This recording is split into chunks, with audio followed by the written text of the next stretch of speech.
Years ago, I was preaching and I was inspiring people to take a bold step of faith, to get out of their comfort zone, to do something big for God, to give something big for God. And when you do this, you're lifting God up.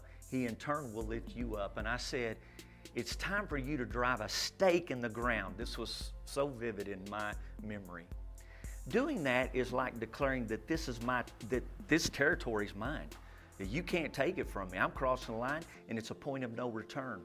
I remember over the years, Missy and I doing that on several occasions. God told us to give. Yeah, it was a lot scary, but it was exhilarating all at the same time. I remember before we moved here to Amarillo and started Path Point Fellowship Church, I remember that basically the Lord told us to give it all away. And I remember Missy and I being at a convention, and we just gave extravagantly, and we gave pretty much all we had. And I just remember the kind of confidence that it built in our spirit, in our soul, this confidence that God was going to take care of us. And it really led us to a lifestyle of generosity. And from that day to this, we have been a generous people.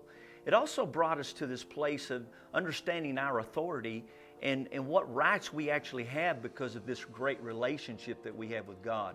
I want to remind you of Mark 11:23-24. He said, "For sure, surely I say to you," this is Jesus speaking, "whoever says to this mountain, be removed, be cast into the sea, and does not doubt in his or her heart, but believes that those things he says or she says will be done, he will have whatever he says.